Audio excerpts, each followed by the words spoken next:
안녕하세요. 사연 읽어주는 남녀입니다. 오늘도 와주셔서 감사드리며 그럼 오늘의 사연 바로 시작하겠습니다. 안녕하세요.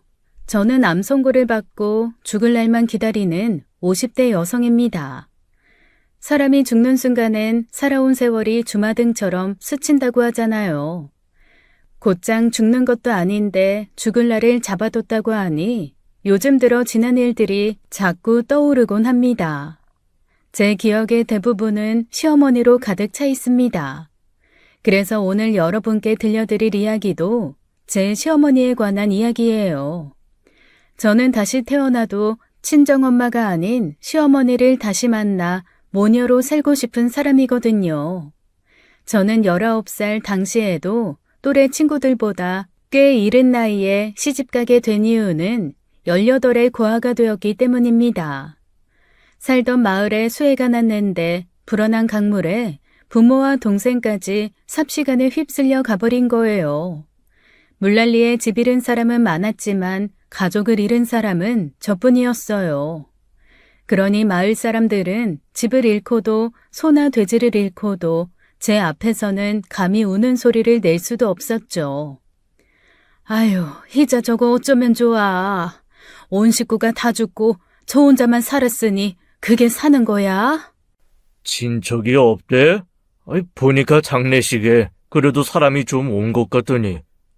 그중에 희자 저거 책임져줄 사람이라곤 희자 아빠 동생 하나인데 그 집도 애 하나 데려다 키울 형편은 못 되나 봐. 얼굴만 비추고 행여 자기 차례 될까봐 불이 나게 도망쳤다던데.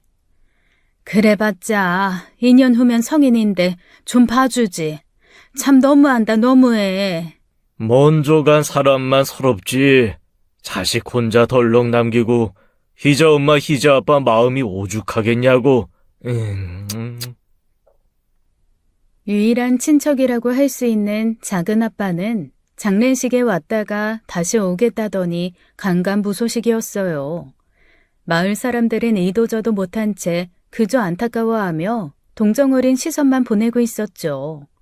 저는 작지만 내 식구가 단란히 살던 집에 홀로 남아 괴로운 시간을 보내야만 했습니다. 그때 하루아침에 고아가 되어 혼자가 된 제 손을 잡아준 것이 당시 한마을에 살던 아주머니, 지금의 시어머니였어요. 엄마, 아빠, 나 이제 어떡해. 나 혼자 어쩌라고. 나 혼자만 두고 가. 희자야, 울지 마라. 너 나랑 가자. 아줌마. 충숙이 딸, 너 하나 건사하는 거 나한테 일도 아니야. 그러니 걱정하지 말고 아줌마랑 가서 살자. 당시 어머님 집도 그리 넉넉한 살림이라고 할 수는 없었어요. 아버님 혼자 돈을 벌어 할머님의 고모님, 거기다 두 아들까지 사는 집이었거든요. 저는 잠시 고민하다 아주머니를 따라 나섰습니다. 그리 적지 않은 나이였지만 가족 없이 혼자 남은 18도 그저 아이였어요. 가족 잃고 자립하는 방법도 모른 채 난데없이 세상에 던져진 그 두려움은 정말 이루 말할 수가 없었습니다. 그러니 얼굴에 철판 깔고 그래도 밤에 어깨 붙이고 잘 사람을 찾아 따라간 것이었죠. 하지만 그 생활은 절대 녹록지 않았습니다. 가족과 제대로 상의가 되지 않았는지 제가 집에 들어온 걸 불편해하는 사람들이 많았거든요.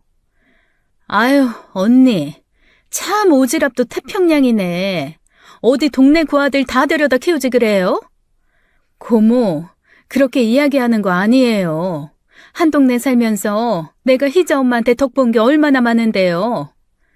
덕이라고 해봤자 한두 푼 꺼주고 연탄 몇 장 빌려준 건데 그게 뭐 대단한 일이라고 그만한 책임감을 느껴요? 그 가짜는 일로 고모 육성회비 낸 것만 알아둬요.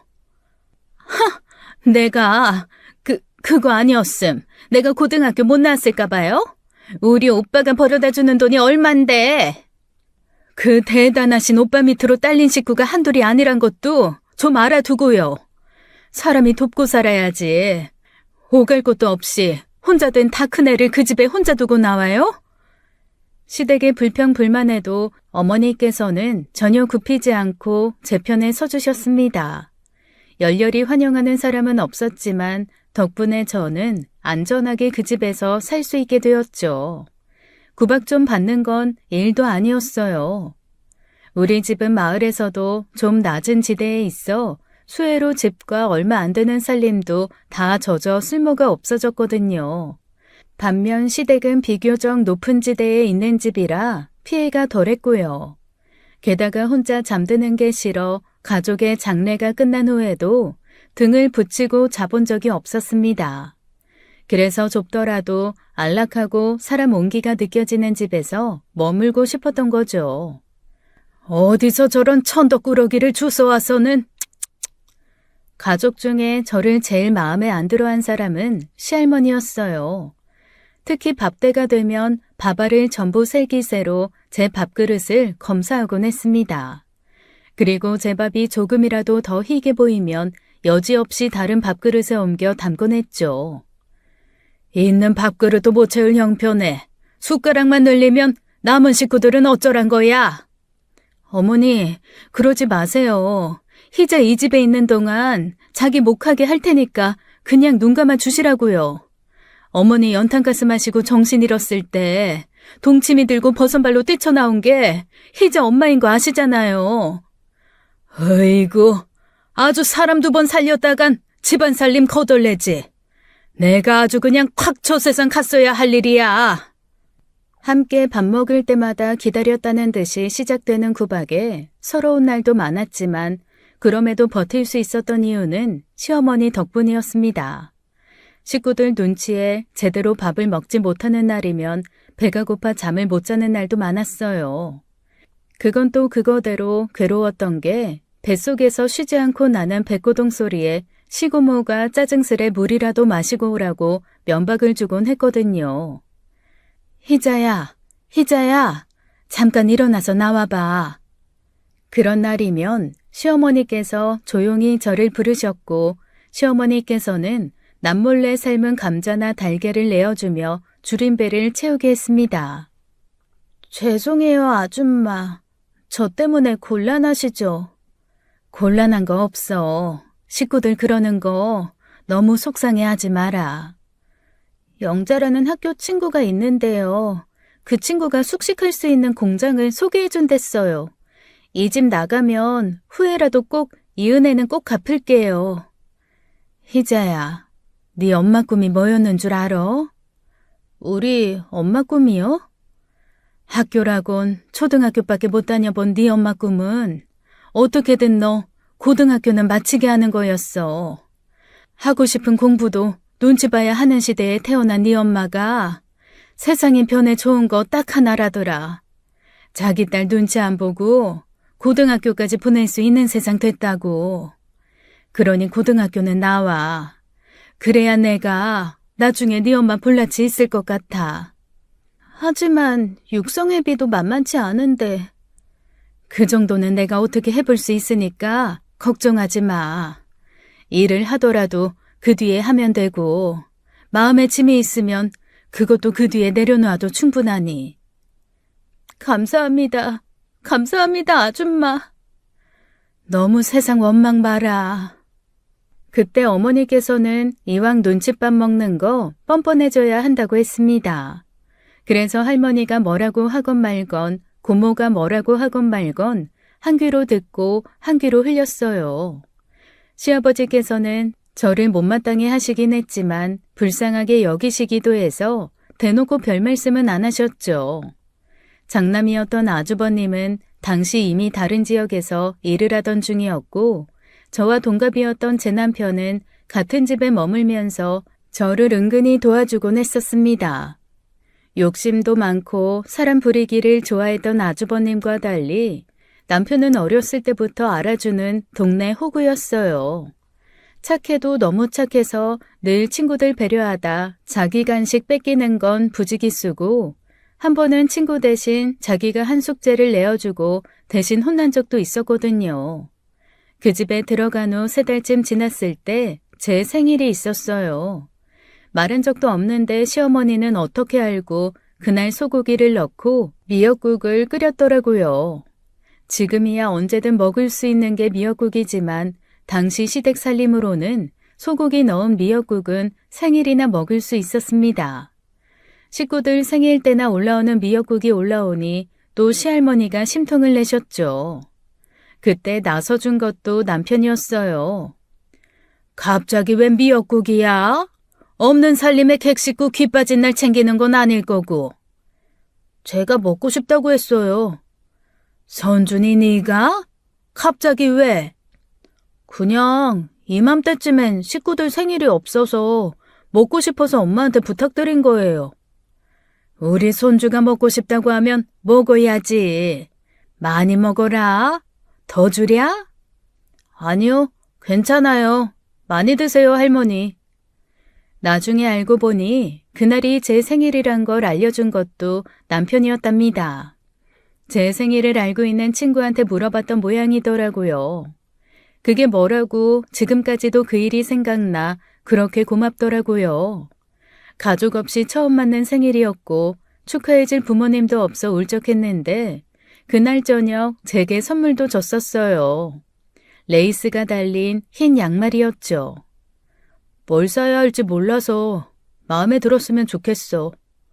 말은 그렇게 했지만 제가 평소 고모님이 신던 양말을 유심히 보는 것을 보고서 한 것이었습니다. 하지만 없는 형편이 순식간에 나아지는 일은 없었고 밥상은 날이 갈수록 가벼워졌죠. 차라리 형편이 좋았으면 그렇게 죄책감은 들진 않았을 겁니다. 고등학교는 졸업했으면 좋겠다는 엄마의 꿈을 이뤄주겠다는 생각으로 버티는 게 너무 죄송했죠. 그래서 저는 최대한 덜 먹고 최대한 더 많이 움직여 집안 살림을 거들었어요. 그래야 제 죄책감이 조금이라도 줄어들 테니까요. 하지만 제가 1년쯤 머물게 되었을 때 시할머니는 도저히 안 되겠다는 듯 저를 불러다 그러시더라고요. 희자야, 너 시집이나 가라. 네? 시집이요? 용강에 과수원하는 집 막내 아들이 올해 30인데 여직 장가를 안 갔다더라. 막내 아들이어도 자기 형들 다 서울로 출세해서 과수원은 막내 아들한테 물려줄 모양이야. 내가 너 태어날 때부터 봐왔고 내 손녀 같아서 이만큼 챙겨주는 거다. 어머니, 희자 아직 고등학교 졸업도 안 했어요.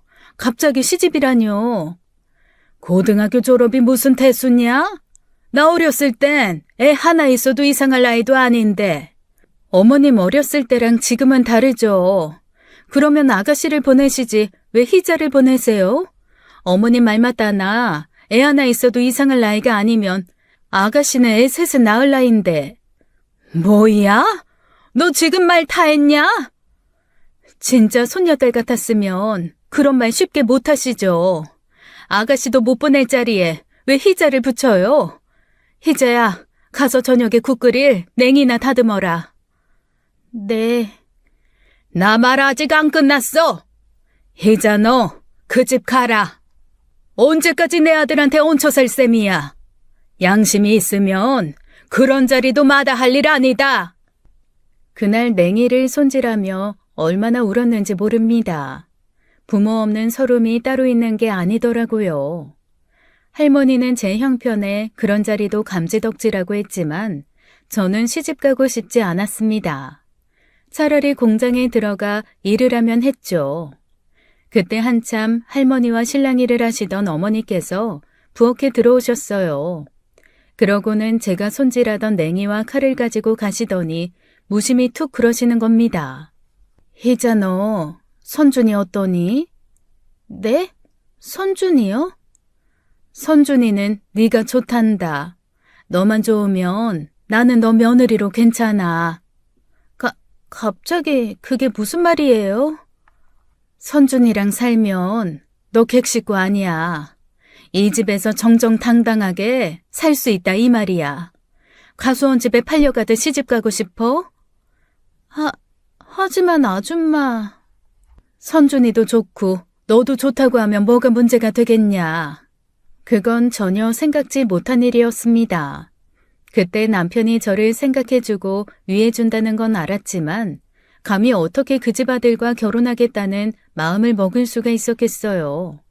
그것이야말로 은혜를 저버리는 행동이라고 생각했죠.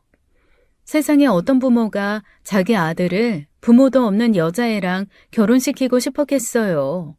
그것도 고등학교 졸업도 하기 전에요. 제가 대답을 못하고 우물쭈물하고 있자 시어머니는 대답은 됐다는 듯 그렇게 하라고 하며 나가버리셨죠. 그렇게 얼떨결에 하게 된 결혼이었어요. 당연히 그 과정에서 할머니 머리 싸매고 누우시고 저한테 소금 뿌리시고 난리도 아니었지만요. 나중에 남편한테 물었어요. 제가 불쌍해 결혼할 생각을 했느냐고요.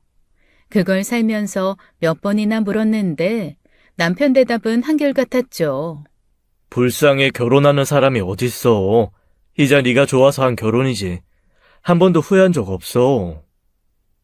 어차피 때가 되면 하는 게 결혼이었고 연애 결혼 같은 것도 욕심이 없었습니다. 부모님이 살아계셨더라면 20살이 되자마자 아버지 주선으로 결혼하게 됐을지도 몰라요. 그렇게 따지면 저를 눈의 가시처럼 여기는 시할머니가 있는 그 집보다야 과수원집 며느리가 더 나았을지도 모르죠. 하지만 저는 그 집에서 시어머니와 함께 살고 싶었어요. 제가 갑자기 엄마를 잃다 보니 그 엄마 정에 이끌려 시어머니 때문에 그런 결정을 한 것일지도 모릅니다. 제가 좋아 결혼했다 말해주는 남편에게 미안하지만 전 시어머니가 좋아서 한 결혼이었어요. 시어머니의 주도하에 고등학교 때 혼인신고를 했고 정식으로 식을 올린 건 20살이 되고 난 후였죠. 시할머니는 혹 때려다 더 큰 옥을 붙인 꼴이 됐다고 저만 보면 몹쓸 말도 많이 하셨지만 그 집 가족이 된 이상 쫓겨날 걱정을 하지 않아도 된다는 게 너무 든든했습니다. 객식구 구박살이가 시할머니 시집살이로 바뀐 거라면 바뀐 것이었죠. 부모 잃고 집 잃은 고아 받아주는 집이 어딨겠어? 그 사정 다 알면서도 며느리로 턱턱 들일 수 있는 집안이 어딨겠냐고. 희자 너는 내가 죽어도 내 무덤 향하는 곳에 매일 절이라도 해라. 나 아니었음 네가 감히 우리 집 며느리가 말이나 되냐? 네 할머니 그럴게요. 말은 어휴 어찌나 얄미운지 내가 죽어야 저 꼴을 안 보지. 으이구. 제가 그 집 정식 며느리가 됐는데 그 정도 시집살이가 무슨 문제겠어요. 이른 아침 일어나 밥을 하는 일이나 쉴 틈 없이 쏟아지는 집안일이나 밭일, 어머니께서 가져오신 소일거리를 하는 건 원래도 해온 일이라 힘들지도 않았고요. 결혼식을 올린 후에 어머니랑 같이 감자를 캐며 물은 적이 있어요. 어차피 나 1년만 있으면 내보내도 될 텐데 왜 저를 며느리로 삼으신 거예요? 몰라. 눈에 밟혀 그랬겠지.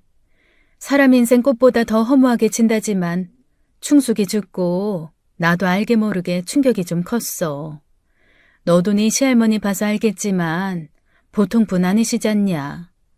지금은 나이 들어 좀 기세가 꺾인 거지. 처음 시집 와서 얼마나 구박을 하시던지. 그때 네 엄마가 참 많이 힘이 됐었어. 그거 생각하면 도저히 너 그냥 못 보내겠더라. 그래도 며느리로 들이는 건 쉽지 않았을 텐데. 영준이면 어림도 없는 일이었고 선준이니 가능한 일이었지. 그래도 내 아들이 싫다면 힘든 일이었는데 선준이 그게 너가 좋다고 하니 잘됐다 싶더라. 후회 안 하세요? 선준이면 더 좋은 여자랑 결혼할 수도 있었을 텐데요. 며느리 욕심낸 적 없어. 상정 같은 며느리 드릴 바에야 내 딸 같은 애가 들어와야 나도 편하고. 그러니 내가 지금 널 감자밭에 끌고 나올 수 있는 거지. 너야말로 후회 안 해? 사람 일 모르는 거야. 공장이든 뭐든 일하다 더 좋은 사람 만날 수도 있었어. 제가 후회하면 양심에 털난 거죠. 후회 안 해요. 감자밭도 얼마든지요. 저 어머니 곁에 꼭 붙어 있을 거예요. 어디든 데리고 다녀주세요. 시할머니 구박에도 몸도 마음도 지치는 줄 모르고 살았던 때였습니다. 21살에 첫애를 낳았을 때도 어머니께서 친엄마처럼 제 곁에 있어 주셔서 든든했어요. 저한테 고난은 수해로 부모 잃은 게 끝인 줄만 알았는데 삶은 그렇게 너그럽지가 않더라고요. 첫애가 5살이 되던 해에 아주버님이 집을 담보로 사업자금을 빌려가 쫄딱 망해버렸거든요. 안 그래도 없는 살림 온 식구가 집을 좁혀 달동네로 이사가야 했어요. 방 2개짜리에 한 방에서 시할머니와 시부모님이 사시고 방 하나에 남편과 애들 2 데리고 살았죠. 그 무렵 시어머니께서도 시장 좌판을 깔고 장사를 시작했는데 제가 가만히 있을 수 있나요? 애들을 할머님께 맡기고 각종 야채를 이고지고 밤낮 없이 일을 했죠. 뭐하러 이렇게 일찍 나와? 몸도 무거운데. 가만히 있어서 뭐해요? 몸만 더 퍼지지. 점심은 드셨어요? 제가 집에서 나물 무쳐왔어요. 비빔밥이 너무 먹고 싶어서. 아이고, 그냥 냉장고에 있는 거 대충 가져오면 되지. 뭘 또 힘들게 바리바리 싸왔어? 먹고 싶으면 선준이한테 사달라고 하면 되지. 비빔밥은 사 먹으면 또 이 맛이 안 나잖아요. 여기 어머님표 열무김치도 챙겨왔어요. 참기름 싹 넣고 비비면 진짜 맛있겠죠. 셋째 임신을 하고서도 점심 전에는 꼭 도시락을 챙겨 시장에 나갔고 일이 끝난 남편이 시장에 오면 그때 모두 정리하고 돌아가곤 했죠. 그렇게 작은 아파트 전세로 들어갈 때까지 5년의 세월이 걸리더라고요. 그 사이 식구는 또 줄어 시아버지가 돌아가셨고 시아버지 돌아가신 뒤로는 할머님도 정같지 않았죠. 평생 제 눈치 보고 살 일은 없을 거라고 생각했는데 변하시긴 하더라고요. 어머니께서 함께 방을 쓰자고 하셨는데 거실 생활을 고집하셨어요. 방 2개짜리 아파트에 시할머니의 시어머니까지 온 식구가 함께 살다 보니 네 방 내 방이 없어 의미는 없었지만요. 그렇게 기력 없이 텔레비전만 보고 사시다 돌아가실 때쯤 저를 불러다 그러시더라고요. 너 처음에 영주내미가 데려왔을 때 내가 너 많이 구박해서 내가 미웠지? 왜요? 미웠다고 하면 어쩌시려고요? 거짓말은 안 하는구나. 안 미웠다고 하면 거짓말이지만 그래도 할머니 저 받아주신 거잖아요. 진짜 미웠으면 당장 내쫓았겠지. 밥 많다고 구박할 게 아니라 밥그릇을 빼앗았겠죠. 그때는 그게 그렇게 아깝더니 그 업보가 온 모양이다. 영준이 놈 그렇게 사는 것도 그렇고 준태 나보다 먼저 가버린 것도 그렇고. 그게 뭐가 업보예요. 그런 거 아니에요. 그럼 저는 무슨 업보가 있어서 18의 가족들 다 잃었겠어요? 그런 생각하지 마세요. 희자야, 내가 미안했다. 아이, 새삼스럽게 무슨 사과예요. 죽을 때가 됐나 보지. 요새 그냥 그때 생각이 많이 나. 그때 할머니께서는 죽기 전까지 몇 번이나 저를 불러다 앉혀놓고 사과를 하고 또 하고 했죠. 그러다 좋아하시는 아침 드라마를 보시며 잠이 든 듯 저 세상으로 가셨습니다. 몇 년 사이 가족이 늘기도 했지만 그렇게 하나씩 가실 때마다 마음이 이루 말할 수 없이 무겁고 힘들었어요. 어찌됐건 시할머님도 시아버지도 오갈 곳 없는 제가 그 집에 있는 걸 눈 감아준 은인이었으니까요. 할머니 발인을 마치고 집에 돌아온 날 어머니께서 제 손을 잡고 그러시더라고요. 산 사람은 사라져. 너무 슬퍼 마라. 나보다 네가 더 잘 알잖니. 누구의 죽음 앞에서도 그렇게 의연한 모습을 보였던 어머니셨습니다. 산 사람은 사라지지 않냐고 결국 시간이 해결해 줄 것이라던 어머님도 결국 무너지고 말았어요. 오랜만에 온 가족이 집 근처 갈빗집에서 외식하고 돌아오는 길이었죠. 아이들은 어머님과 함께 앞서가고 있었고 저는 남편과 뒤따라 걷고 있었습니다. 애들 데리고 자주 좀 와야겠어. 그렇게 잘 먹을 줄은 몰랐지. 당신 얼마 못 먹어서 어떡해. 아니야, 많이 먹었어. 나이 들어 그런지 고기 많이 먹으면 속이 부대껴서 많이 먹지도 못해. 당신이야말로 좀 많이 먹지 그랬어. 고기 구우면서 우리 접시에 놓기 바빴지. 당신 입에 들어가는 것도 없던데 뭐. 원래 가장은 입으로 먹는 게 아니라 눈으로 먹는다잖아. 애들 먹는 것만 봐도 배가 부르더라. 내가 더 열심히 벌게. 우리 애들 고기 많이 먹일 수 있게. 지금보다 더 열심히 일하면 당신 몸 나만하질 않아. 지금도 충분해. 저기 봐. 부족하게 키워서 미안하다 싶었는데 지혜 지연이 어느새 저렇게 커서 어머님보다 키도 훌쩍 컸어. 고맙지. 나 같은 아빠 밑에서도 저렇게 잘 자라줬으니. 고마워. 예쁜 자식들 낳아서 잘 키워줘서. 나야 돈이나 벌었지. 저렇게 키운 건 당신 덕이 크지. 오늘 뭐 무슨 날이야? 새삼스럽기는. 나야말로 당신 안 만났음 어쩔 뻔했어. 어머님 당신 그리고 우리 애들 없는 세상 상상도 못하지. 아프지 말고 오래오래 건강하게만 살자. 그러면 희자야! 순식간에 벌어진 일이었습니다. 갑자기 남편이 공포에 질린 얼굴로 저를 뒤로 힘껏 떠밀어 버렸거든요. 정신을 차렸을 땐 눈앞에 간발의 차이로 지나간 1톤 트럭이 있었죠. 여보! 저는 트럭에 가려 보이지 않는 남편을 찾았습니다. 하지만 트럭을 한 바퀴 돌았는데도 남편은 보이지 않았어요. 앞서간 어머님과 아이들이 불이 나게 달려왔고 그때 작은 애가 발을 동동 구르며 소리치는 거예요. 아빠 여기 있어! 아빠 차에 깔렸어! 선준아! 아이고 이를 어째! 선준아! 아가! 음주운전에 과속한 트럭이 인도를 덮친 사고였어요. 그날 남편은 손을 써볼 새도 없이 저 세상으로 가버리고 말았습니다. 그때 막내 나이가 고작 6살이었어요. 남편은 충분히 피할 수 있었습니다. 차가 오고 있다는 것도 몰랐던 저를 밀치느라 시간을 지체하지만 않았어도 남편이 그렇게 되진 않았을 거예요. 그러니까 저 때문에 그렇게 된 것이었습니다. 고작 나 하나를 살리자고 그 귀한 사람이 내 세상의 일부가 사라지고 만 것이었죠. 어머니는 남편의 장례식장에서 정신을 잃었습니다. 아버님이 가셨을 때도 어머님이 가셨을 때도 의연한 표정을 잃지 않으셨던 어머님도 자식 죽음에는 속수무책인 엄마였으니까요. 그때부터 어머님이 변하신 겁니다. 남편이 화장터에서 한 줌 죄로 변하던 그 순간 어머님은 단숨에 돌변한 눈빛으로 저를 바라보며 소리 지르셨어요.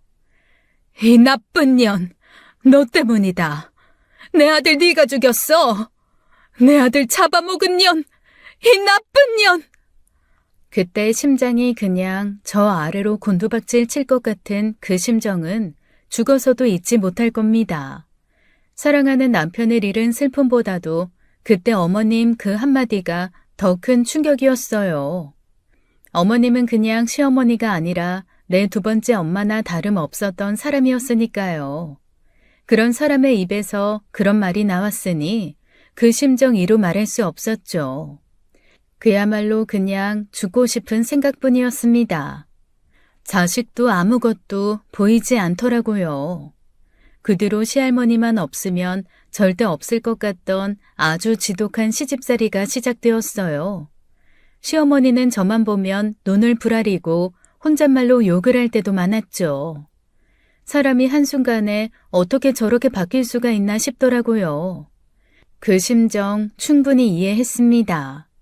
제가 아니면 그 누가 그 심정을 이해하겠어요. 욕심만 많고 능력도 없는 장남과는 소원해진 지 오래였고 선하고 책임감 강한 남편만 보고 살았던 어머니로서는 말도 못할 슬픔이었겠죠. 아무래도 어머님 정신건강 상태가 염려되어 아주버님과 상의한 적도 있습니다. 어머님, 아무래도 병원에 모셔가야 할 것 같은데요. 재수 씨, 그럼 사람이 안 미치고 배겨요? 예? 엄마, 나보다 선준이 더 믿고 의지했던 거 재수 씨도 알잖아요. 근데 선준이가 자기 눈앞에서 재수 씨 살리겠다고 몸을 던져 그렇게 된 걸 봤는데 그럼 사람이 안 미치고 배기겠어요? 근데 그걸 병원에서 고친다고요? 무슨 수로요? 나는 아무리 생각해도 선준이 살아 돌아오는 거 말고는 방법이 없을 것 같은데. 그래도 계속 저렇게 둘 순 없잖아요. 지금 재수 씨 은근슬쩍 나보고 엄마 모셔가라 그러는 것 같은데. 그래요. 솔직히 재수 씨 이제 엄마 모실 이유 없죠. 법적으로 아무런 문제는 없겠지만 사람이 양심이 있으면 그러면 안 된다고요. 부모 잃고 혼자 된 재수 씨 받아준 게 엄마인데 재수 씨는 아들 잃고 혼자 된 엄마 버리겠다 이겁니까? 그 집도 선준이 집인데 우리 엄마가 나갈 이유는 없죠. 그게 무슨 말이에요? 제가 언제 어머니 모셔가라고 했어요? 저 어머님 내보낼 생각 없어요. 무책임한 아주버님한테 어머님을 어떻게 맡기겠어요? 뭐요? 저는요, 정말 어머님 걱정돼서 한 말이에요. 병원을 모셔가봐야 할 것 같은데 저와 가려고 하지 않으시니까 답답해서 아주버님한테 연락한 거라고요. 저라고 아주버님한테 연락하고 싶었겠어요? 이봐요. 내가 차라리 지나가는 똥개한테 의지를 하지. 제가 한참 잘못 찾아온 것 같네요. 걱정 마세요. 형님한테 어머님 맡길 생각은 추호도 없으니까. 그렇게 있지도 않은 발톱 세울 필요 없다고요. 아니 이게 진짜? 나 아직 말 안 끝났어. 어디가? 야! 솔직히 기대한 건 아니었지만 그런 식으로 나올 줄은 몰랐습니다. 집에서도 한참 내놓은 사람이었어요. 형님이라고 드린 사람도 두 번째 결혼이었고 살면서 얼굴 본 게 한 손에 꼽았죠. 그런 사람한테 어떻게 어머님을 맡길 생각을 하겠어요. 그래도 아들이라고 나보다는 낫겠지, 아들 말은 듣고 병원에 가시겠지 하고 도움받고 싶었던 것 뿐이었거든요. 너 여기 왜 들어오냐? 집 나간 거 아니었어? 여기가 제 집인데 어딜 가요? 여기가 어떻게 네 집이야? 여기 우리 아들 집이야. 이선준이 내 아들 집이야. 알아요. 아는데 신세 좀 질게요. 그러면 되죠? 아니, 누구 마음대로 신세를 지냐? 내 아들 집에서 나가라. 당장 나가. 할머니, 또 그 소리야? 그만 좀 해. 왜 엄마한테 자꾸 화풀이야? 이것들이 지 엄마라고 감싸고 아주 똑같아. 지 엄마 판박이야 아주. 시어머니는 저만 보면 잡아먹으려고 들었습니다. 보다 못한 딸들이 거들어주면 눈을 부라리며 방 안으로 들어가 버렸죠. 어머니가 그럴 때면 저는 화가 나기는커녕 너무 슬프더라고요. 제가 구박당해 밀려오는 서름이 아니라 그렇게 좋은 분이 그렇게 돼버린 게 제 탓이라 서글펐어요. 뭐하러 그랬어. 할머니가 무슨 말을 해도 그냥 두라니까. 어떻게 그냥 있어. 듣자 하니 정말 너무한데. 그게 어떻게 엄마 탓이야. 엄마가 아빠를 떠민 것도 아니고 엄마 떠밀어서 살린 건 아빠인데. 지혜야, 세상에 자식 앞세운 사람 마음은 그 사람이 돼보지 않으면 절대 모른대. 할머니 너무한 것 같아도 만약 엄마였으면 어땠을까 하는 생각하면 충분히 이해돼. 그러니까 할머니 원망하지 마. 알았지? 적당히 참아. 적당히. 얼굴 부딪힐 때마다 손가락질하고 욕하는 건 그냥 일상이었어요. 일을 끝내고 돌아오는 길이면 제 옷가지며 속옷이 현관 앞에 쓰레기처럼 널브러져 있기도 했죠. 어느 날은 옆집이 제가 오는 시간에 맞춰 문을 열고 제 옷가지가 담긴 봉투를 전해주기도 했습니다. 할머니가 또 집 앞에 던져놨더라고. 그냥 보고 있기가 좀 그래서. 고마워. 어머니 때문에 시끄러울 텐데 이해해줘서 고마워. 정말 내가 희자 너만 보면 딱해서 뭐하러 모시고 살아. 그냥 큰아들한테 보내버리지. 뭐 나라에서 효부라고 상이라도 준대? 상은 몰라도 저 세상 간 애들 아빠 마음은 편하겠지. 아휴, 모르겠어. 혹시 무슨 일 있으면 우리 집으로 와, 어? 고마워, 정말. 언제나 그랬어요. 구박이 있으면 누군가 친절한 손을 내밀곤 했죠. 그래서 어떤 고난이 있어도 견딜 수 있었을 겁니다. 어느 날은 집에 들어와도 안에서 안전고리까지 닫아 걸어 집에 못 들어간 날도 있어요. 제가 아무리 열어달라고 애원해도 꿈쩍도 하지 않았죠. 그러다 포기하고 주저앉아 문 앞에 앉아 있으면 어김없이 집안에서 괴물 같은 울음소리가 들리곤 했습니다. 어머님께서 남편을 찾으며 오열하는 소리였어요. 그 소리는 제 마음을 갈기갈기 찢는 소리였죠. 그런 날은 아이들이 와야 들어갈 수 있었어요. 저는 죽일 년, 아들 잡아먹은 년이어도 남편 자식인 아이들은 그래도 품어주셨으니까요. 어머님이 항상 그러신 건 아니었어요. 어떨 땐 제가 한 말에 순순히 대답도 하고 일상적인 대화를 하는 날도 있었죠. 날이 좋은데, 어머니, 나가서 산책이라도 좀 하시는 게 어때요? 요즘 너무 집에만 계시잖아요. 다리가 아파서. 제가 부축해 드릴 테니까 좀 가보실래요? 너 힘들지? 아니요, 저 다리도 안 아프고 힘도 있어서 괜찮아요. 그렇게 별일 없는 평범한 고부 사이처럼 산책하는 날도 있었죠. 그러니까 어머님 상태가 정말 말도 못하게 좋지 않았던 겁니다. 병원에 갈 수도 없었던 게 병원 이야기만 하면 미친년 취급한다고 아주 난리가 아니었어요. 컨디션이 괜찮은 날 병원 앞까지 갔다가 난동을 부리시는 바람에 경찰이 출동한 이후로는 시도조차 하지 못하고 있었죠. 그렇게 수년을 살았는데 어느 날은 집에 돌아와 보니 어머님이 안 계신 거예요. 연락을 해도 받질 않아 무슨 일인가 싶어 찾으러 나가려는데 큰딸이 어머니를 모시고 오고 있었습니다. 어딜 갔다 오는 거야? 말도 없이. 병원 갔다 왔어. 병원? 왜? 왜긴 왜야. 할머니 히스테릭한 이 성격 좀 어떻게 해보려고 갔지.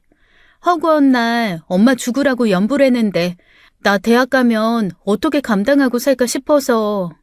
알고 보니 대학 입학을 앞둔 딸이 어머님께 사정사정을 해서 병원 진료를 받고 온 모양이었어요. 그 과정이야 안 봐도 훤하지만 그래도 손녀 말이라고 거기까지 간 게 대견하더라고요. 어쩐지 많이 지쳐 보이는 어머님을 방에 눕게 하고 물었더니 큰딸은 한숨부터 쉬더라고요. 병원에서는 뭐래? 뭐라고 하겠어. 자식 죽은 충격 때문에 그렇다는 거지. 근데 좀 심한 편이긴 하대. 다른 사람처럼 그렇게 인격이 바뀔 정도면 꾸준히 약물 치료와 상담 치료를 받아야 한다는데 너무 방치한 것도 있고. 무엇보다 본인이 원하지 않아서 이대로는 치료가 힘들 거래. 치료를 받으면 괜찮아지긴 한데? 중증이래. 치료하더라도 입원하는 게 좋겠다고. 그날 잠든 어머님 얼굴을 한참 바라보았습니다. 잠이 든 그 순간만큼은 누구보다도 평온해 보이셔서 좋았어요. 딸이 가져온 약을 가루로 개어 몰래 먹였는데 그래서인지 그날은 더 편해 보이시기도 했고요. 제가 얼마나 미우셨으면 얼마나 자식이 사무치면 몇 해가 흘렀는데도 마음이 그렇게 아플까 싶더라고요. 저도 남편이 너무 그립고 보고 싶지만 절대 어머님 마음 같을 순 없었겠죠. 잠든 어머니를 보니 저는 가족을 잃었던 제 18살 시기가 떠오르더라고요. 자식을 잃은 어머니는 그때 저와 크게 다르지 않은 것 같았습니다. 그래서 어머니를 더 놓을 수가 없었어요. 어머님이 입원하는 일은 없었습니다. 큰딸이 대학에 들어가고 난 후에는 어머니를 설득해 병원에 모시고 갈 사람도 없었거든요. 어머니의 구박이야 얼마든지 견딜 수 있었는데 문제는 그 모습을 애들이 다 보고 자랐다는 거예요. 기억이 흐려진 어린 시절에는 어머님께서 그렇게 예뻐해 주셨는데 사춘기를 지나오면서 저를 구박하는 걸 보고 자라 그런지 제 할머니를 좋아하지 않았습니다. 언젠가는 괜찮아지겠지, 내 마음 알아주시겠지 하며 함께 산 것이 벌써 20년이었어요. 그러니 딸들은 친정이라고 올 때마다 화가 나 진절머리가 날 수밖에요. 애들에게는 못하는 짓인 줄은 알지만 어머님을 요양원에 보낼 수는 없었습니다. 차라리 모시고 사는 게 마음은 훨씬 편했으니까요. 그러다 어머님 상태가 급격히 악화된 것은 막내가 제대한 지 얼마 안 된 어느 날이었어요. 제대 후 집에 들어온 아들을 보며 갑자기 어머니께서 화색이 도는 얼굴로 그러시는 겁니다. 아이고, 선준아, 우리 선준이 왔어? 그때까지 저만 보면 불같이 화를 내시며 욕하는 게 전부였지 사람을 못 알아본 적은 없었습니다. 아들이 남편 젊었을 때 얼굴을 닮아서 그러나 하고 생각했는데 그게 아니었어요. 아가, 얼른 우리 선준이 좋아하는 개 좀 쪄라. 네? 개요? 뭐해, 얼른 찌지 않고. 아니다, 내가 알게. 지난번에 내가 용춘댁한테 부탁해서 사둔 개가 있을 건데. 어머니, 민용이 개 못 먹잖아요. 응? 민용이? 선준이가 아니고? 할머니, 내가 그렇게 아빠랑 닮았어요? 아니, 나 민용이요, 이민용. 아니, 왜? 남편이 개를 좋아했던 건 맞지만 아들은 갑각류 알레르기가 있어서 개를 못 먹어요. 그래서 저희 집 냉장고에 개나 새우가 들어있던 적은 없습니다. 시어머니께서는 열린 냉장고 문을 붙들고 혼란스러운 듯 쳐다보시더라고요. 그건 분명히 이전에는 없었던 증상이었어요. 애들은 꼬박꼬박 알아보셨고 툴툴거리긴 했어도 저 없을 때 애들 밥도 제대로 다 차려주시곤 했으니까요. 그렇게 진절머리 치던 애들도 저만 없으면 할머니가 멀쩡해진다고 하기도 했고요. 그럼 우리 선준이는 어디 갔냐? 네? 할머니, 아빠 돌아가셨잖아요. 20년 전에. 뭐? 그게 무슨 말이야? 선준이가 죽었단 말이야? 어머니, 너구나. 그래, 너야. 네가 우리 선준이 잡아먹었어. 죽일년, 이 나쁜 년. 내 아들 내놔라. 내 아들 내놔. 선준이 살려내. 우리 아들 살려내. 어머님은 갑자기 제 멱살을 붙들며 소리쳤고 아들이 간신히 떼어냈죠. 그러고 노열하며 바닥에 주저앉아 남편을 찾는 거예요. 20년 전처럼 자기 아들 잡아먹은 배은망덕한 년이라고 하면서요. 그게 심해져서 호흡곤란이 올 지경이 됐고 결국 응급실로 실려간 겁니다. 그곳에서 진정제를 맞고 나서야 진정이 되었고요. 자기가 있겠다는 아들을 집으로 간신히 돌려보내고 응급실에서 어머니 곁을 지켰습니다. 그런데 새벽녘 누군가 제 손을 잡는 것 같은 느낌에 눈을 떠보니 어느새 어머니께서 눈을 뜨고 저를 바라보고 계시더라고요. 희자야. 저는 그 한마디에 심장이 또 쿵하고 요동쳤어요. 그렇게 인자한 목소리로 제 이름을 불러주신 게 거의 20여 년 만이었거든요. 어머니, 왜 이러고 자? 이불은 덮고 자야지. 언젠가 내 마음도 이해해 주시겠지. 나를 미워하는 마음도 거두어 주시겠지. 그런 기대로 살았는데 어머니는 기어이 저를 용서해 주실 생각이 없었던 모양입니다. 왜곡된 기억 속으로 숨어버리셨거든요. 치매 진단을 받고 집으로 돌아온 날 어머님은 어쩐지 마음이 편해 보이셨어요. 그날 저녁 아들에게 연락을 받았는지 큰딸과 작은딸에게 차례대로 전화가 왔죠. 벼르고 있었다는 듯이 요양원에 보내자고 하더라고요. 엄마, 이제 할 만큼 했어. 그만 보내드리자, 어? 보내긴 뭘 보내. 할머니는 엄마가 알아서 할 테니까 걱정하지 마. 어떻게 걱정을 하네. 그러다 엄마가 먼저 가. 안 그래도 힘에 부치는 분인데 치매까지 걸렸으면 엄마를 얼마나 더 힘들게 하겠냐고. 지혜야, 할머니 아니었으면 너네도 없었어. 할머니가 엄마 손잡고 너희 할머니 집에 들어가줘서 너네도 있는 거야. 할머니는 죽을 때까지 내가 모셔. 그러니까 그런 소리 하지 마.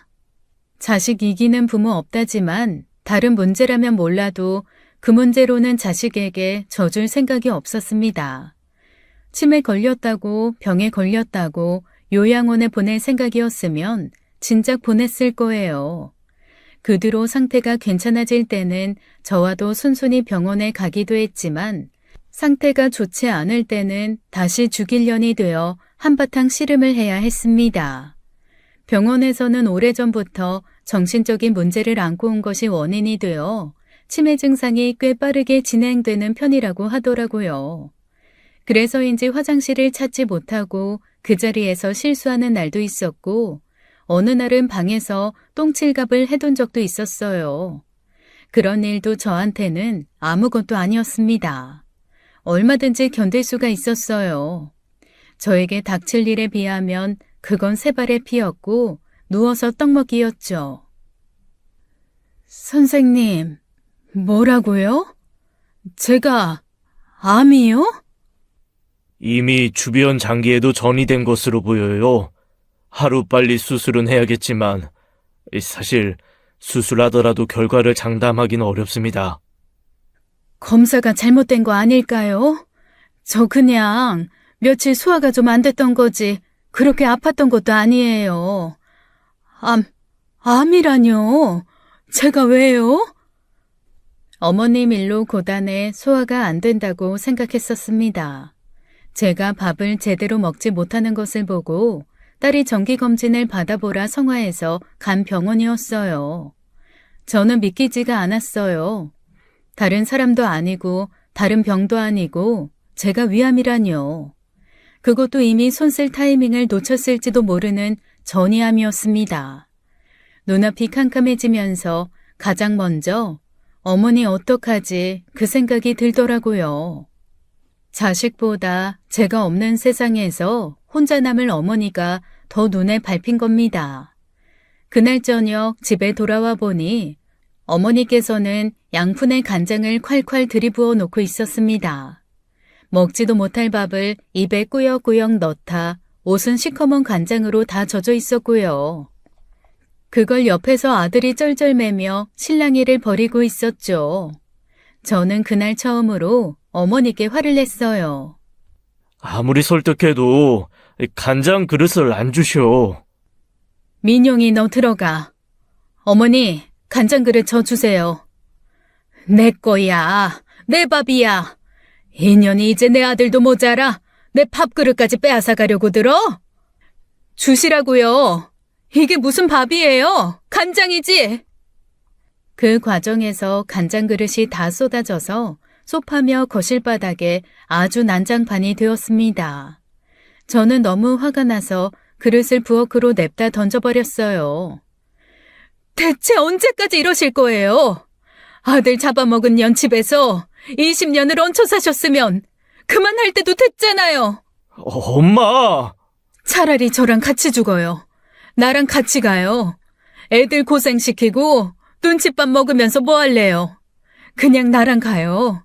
나랑 같이 가자고요. 엄마! 왜 그래, 엄마! 나도 남편 잃었어요. 애들도 아빠 잃었다고요. 어머님만 슬퍼요? 나도 슬퍼요. 어머님만 아까워요? 나도 내 남편 아까워 죽겠다고요. 내가 대신 죽을 걸.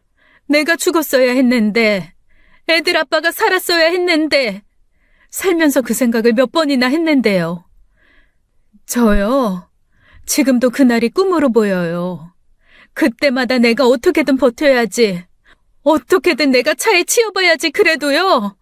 어머님 아들이 냅다 저를 떠민다고요. 꿈에서 수십 수백 번을 번번이 살아남아서 눈을 뜨는 제 기분이 어떤 줄이나 아세요? 엄마, 그만해. 됐어, 어?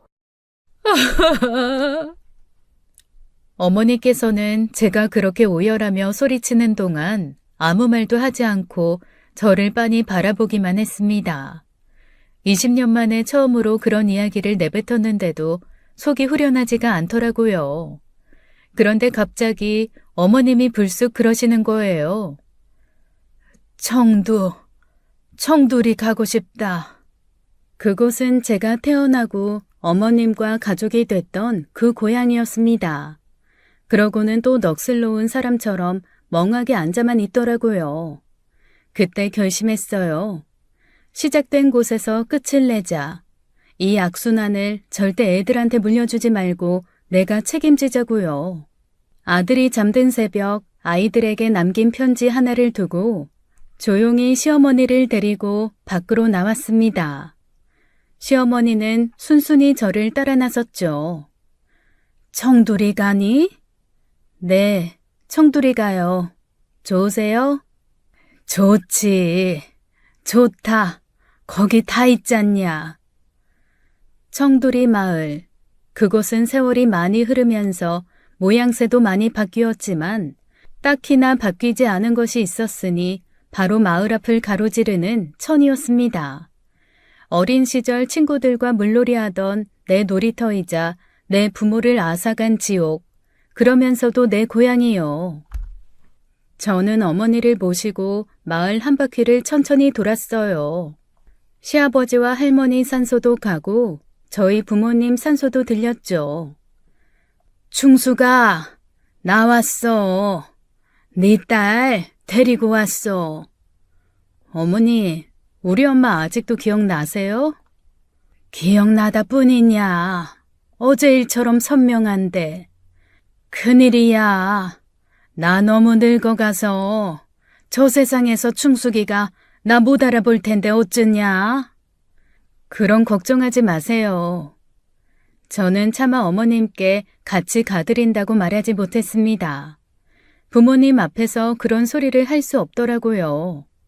병원에선 어차피 제가 살 가능성이 크지 않다고 했으니 어머님보다 제가 먼저 세상을 떠나게 되는 건 당연했어요. 저 없이 어머님 혼자 남아 어떻게 살겠어요. 그렇다고 제 아이들에게 어머님을 짐처럼 맡기고 싶지도 않았습니다. 천하의 불효자라고 손가락질 당하고 지옥에 떨어진데도 제가 할 수 있는 최선은 그거밖에 생각이 안 나더라고요.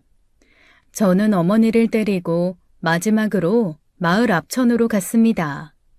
그 앞에 한참 앉아있다가 결심하고 어머님 손을 잡고 물속으로 걸어 들어갔어요. 다리가 얼마나 후들거리던지 쓰러지지 않으려고 온몸에 힘을 줘야 했죠. 나 추워. 희자야, 나 춥다. 조금만 참으세요, 어머니. 조금만. 어머니께서 제 손을 꼭 잡으시는데 눈물이 왈칵 쏟아지더라고요. 강물에 젖기도 전에 눈물로 옷깃이 다 젖었죠. 두려웠지만 멈출 수가 없었습니다.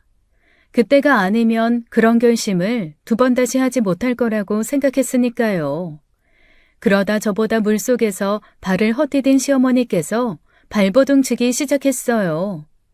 추워. 나 갈 거다. 나갈 거야. 안 돼요, 어머니. 조금만 참으면 돼요. 제발 한 번만 좀 제 뜻대로 하게 해주세요. 가야 돼요. 어머니 저 없이 어떻게 살려고 그러세요? 싫어. 싫다. 싫어. 그래야 남은 자식들 마음이 편해요. 남들한테 구박받다 죽을 거예요? 애들한테 천덕꾸러기다. 짐 취급받다가 오실 거냐고요. 저 어머니 두고 못 가요. 그러니 같이 가요. 어서. 희자야. 그때였습니다. 발버둥 치던 어머니께서 갑자기 제 이름을 부르신 게요. 어머니 팔을 놓치지 않으려 옆구리에 딱 붙어 잡아당기던 저는 어머니를 돌아봤어요. 그러다 화들짝 놀라고 말았습니다. 20년 전 그 얼굴로 저를 바라보고 계셨거든요. 그게 어떻게 네 탓이었겠니? 그 순간 남편의 사고가 떠올랐습니다. 내 대신 목숨을 내던진 남편, 아버지를 잃은 아이들, 자식을 잃은 어머니, 그리고 평생 그 굴레에서 벗어나지 못하고 살았던 내 세월. 놀란 제가 몸에 힘을 푼 사이 어머니께서는 손을 빼시고 갑자기 저를 지나쳐 더 깊은 곳으로 가시는 겁니다. 그때 정신이 들었어요. 내가 무슨 짓을 하려고 한 건가? 내가 감히 무슨 짓을? 어머니! 어머니! 저는 황급히 어머니 옷깃을 붙잡아 멈춰 세웠지만 어머님은 이미 정수리까지 들어가고 난 뒤였어요. 어머니를 붙들고 물 밖으로 내보내려고 애쓰고 있는데 누군가 급하게 뛰어들어오더라고요. 엄마! 아들은 저를 지나쳐 어머님을 물 밖으로 꺼냈고 그렇게 물에 젖은 솜 같은 몸을 이끌고 물 밖으로 나왔을 때는 큰딸 부부와 작은딸이 기다리고 있었습니다. 아들은 나오자마자 어머님께 심폐소생술을 하기 시작했고 다행히 어머님은 마신 물을 모두 토해내셨죠. 그때까지 누구도 말도 못 꺼내고 있다가 딸들이 저를 원망하며 울더라고요. 엄마! 미쳤어? 제정신이야? 편지 한 장 달랑 남겨놓고 가면 그러면 끝이야? 엄마 마음이 좀 편해? 어떻게 자식들 가슴에 이렇게 대못을 박아? 미안하다. 미안해. 엄마 죽고 나면 우리가 할머니 버릴까봐 그게 걱정돼서 이렇게까지 해? 우리한테 어떻게 이럴 수가 있어? 엄마 미안해. 내가 미안해. 할머니 보내라고 해서. 그래서 엄마가 불안해서 그런 거잖아. 미안해. 내가 잘못했어. 할머니 추워요. 얼른 가요. 편지는 길지 않았습니다. 얼마 전 암 선고를 받은 사실과 얼마 남지 않은 시간, 제가 할머니를 끝까지 책임지고 가겠다는 말이 전부였어요. 어떻게 알고 거기를 찾아왔냐 물었더니 아들이 그때 어머님이 말했던 청두리를 기억하고 있었더라고요. 딸들은 그날 불안해서 집으로 돌아갈 수 없다고 집에서 머물렀습니다. 제가 미안하다, 잘못된 생각을 했었다, 수차례 사과를 했는데도요. 그날 거실에 모두 다 같이 나란히 누워 오랫동안 잠들지 못했어요. 그때 큰딸이 제 쪽으로 돌아 누워 제 품에 파고들면서 그러더라고요. 엄마 안 죽어. 그럴 일 없게 할 거야. 그러니까 걱정하지 마. 근데 혹시라도 그런 일이 생기면 엄마, 할머니 우리가 제대로 돌볼 테니까 걱정하지 마.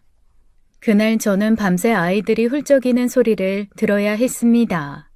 그때 아들이 새벽에 일어나 저를 뒤쫓아오지 않았더라면 저는 아이들에게도 어머님께도 씻을 수 없는 상처를 주었겠죠.